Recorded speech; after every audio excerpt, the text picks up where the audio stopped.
These are stories where love meets betrayal. Stories that make you see life a little differently. The rain had been falling long before I opened my eyes. Not urgently, not violently, just enough to remind the city that something always fell, even when everyone pretended otherwise. It drummed gently on the roof, on the window, on the damp streets outside. Each tap was a quiet insistence that time moved, that life went on. He was standing by the window, as he always did in the mornings, phone in his hand, back to me. For a moment, I studied him as one studies a stranger in a familiar room.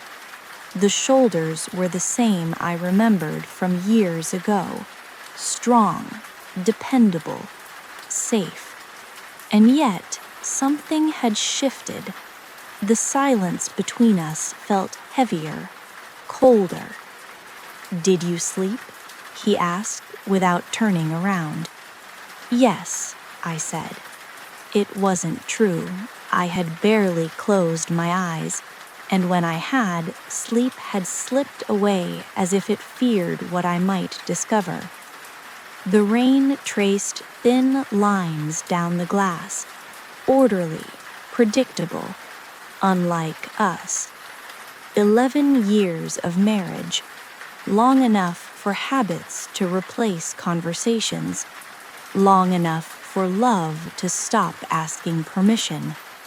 People think betrayal arrives suddenly, a confession, another name, physical evidence. But sometimes it comes quietly, slowly, as a decision made without your knowledge, as a subtle shift that grows heavy over time. He poured coffee, 2 cups. The routine struck me immediately. He had stopped making coffee for me months ago, not maliciously, just a small withdrawal of attention, a quiet control. "I talked to the doctor," he said casually, as if discussing the weather. My hand froze around the mug. "What doctor?" I asked, trying to keep my voice steady. He finally turned. That careful, controlled smile appeared. "Our doctor, about your results." My results. The word landed like a drop of rain that splashed wider than expected.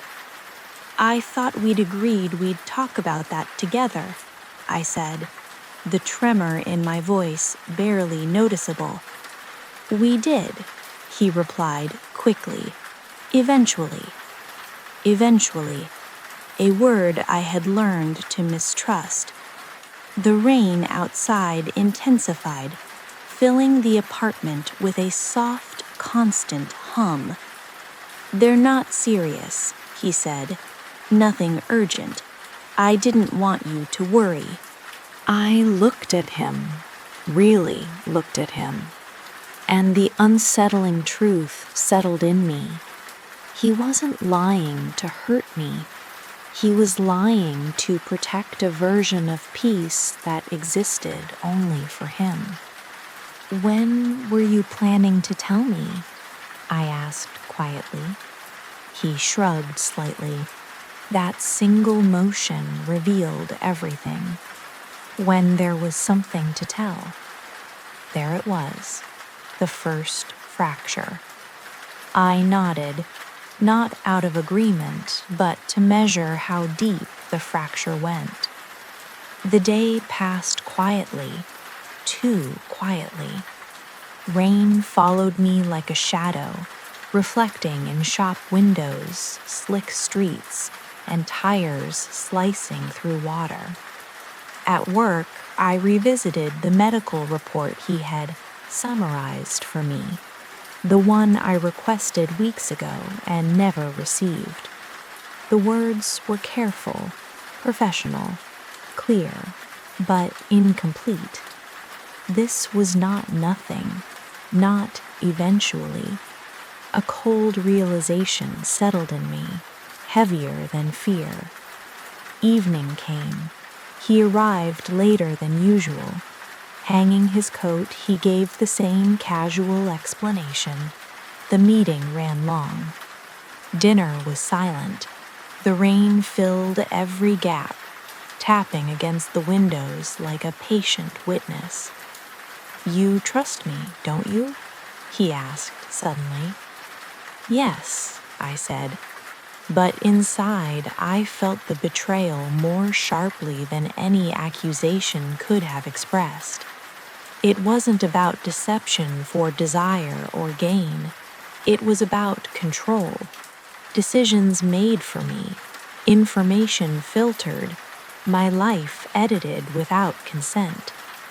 That night, I lay awake, listening to the rain. I remembered moments over the years, small edits, minor omissions, times he had shielded me from truths he decided I couldn't handle. Birthdays when he chose my friends' gifts for me. Doctor appointments I never knew existed. Emails answered on my behalf. Each instance a small fracture, quietly widening. The morning came, gray and soft.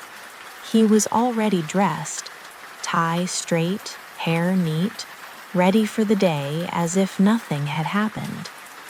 "Don't forget your appointment," he said lightly, checking his watch.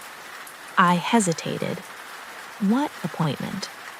"The one with the specialist, the one I told you about." "No, not the one he told me about, the one he decided I needed." At the clinic, rain blurred the glass doors, erasing the world outside. The doctor spoke carefully, using words like options, monitoring, and early intervention, words I should have heard weeks ago. When I mentioned what my husband had told me, she frowned. "That's an incomplete summary," she said gently. "Incomplete, edited, managed." Walking home, shoes soaked through, I reflected on all the small ways he had managed my life. Emails, appointments, filtered truths. My name appeared only as a subject line, a case, a responsibility. I opened drawers I hadn't touched in years, found paperwork, letters, printed emails, all addressed to him. He had treated my health like a project, and I had been the silent participant. He arrived home. I was sitting at the table, folder open. "Did you go?" he asked. "Yes," I said. "They said it's manageable," he offered quickly. "See? No reason to—" "Stop," I said quietly. "I need you to understand something," I continued. "This isn't about the diagnosis." He blinked. "It's about the fact that you decided my reality without me. You didn't trust me to be strong," I said, "so you chose for me." Outside, the rain grew louder, approving, relentless.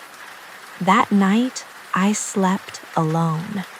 Not because we argued, but because something fundamental had shifted. Trust had quietly dissolved. The next morning, rain softened. I packed quietly, taking only what reminded me that leaving didn't have to feel like escape. He was in the kitchen, phone in hand, likely another decision being made somewhere else. "I have an appointment today," I said. He nodded, not looking up. "With the doctor," I added. That made him freeze. He looked at me, really looked. "I thought we agreed," he started. "No," I said calmly. "You decided. I agreed to stay quiet." I read the full report. Every timeline, every detail he had softened or edited. His face shifted. Not guilt, not panic, but calculation. He said he was protecting me. "That's what you keep telling yourself," I replied. "But protection without consent is just control." The silence stretched, thick, uncomfortable. Outside, the city resumed its rhythm. Footsteps, cars, voices, life indifferent to our private collapse. "I didn't leave because of the diagnosis," I said. "I left because you decided I couldn't handle my own truth." I picked up my bag. He didn't stop me, didn't follow. Perhaps part of him was relieved. At the door, I paused. "There's one more thing," I said. He looked up, hopeful. "I don't hate you," I said, "but I don't trust you anymore. And love can't survive where truth is optional."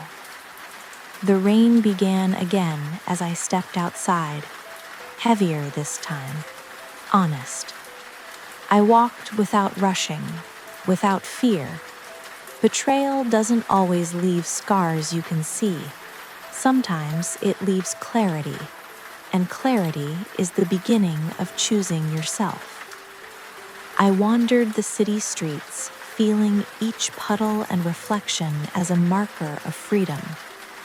I allowed myself to remember the past, both its warmth and its small betrayals. I smiled, truly for the first time in years. For months afterward, I returned to this routine: rain, streets, cafes. I allowed myself to rediscover who I was, unfiltered.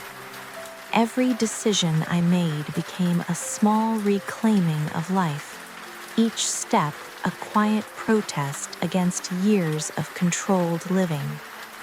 The rain continued, sometimes harsh, sometimes gentle. It reminded me that life moves, no matter how carefully anyone tries to edit it, and I moved with it. I did not look back. I only walked forward.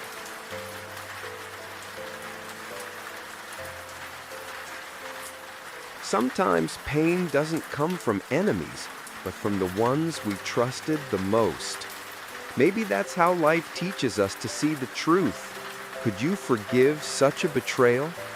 Share your thoughts in the comments, and don't forget to subscribe. More stories are coming, stories that will touch your heart.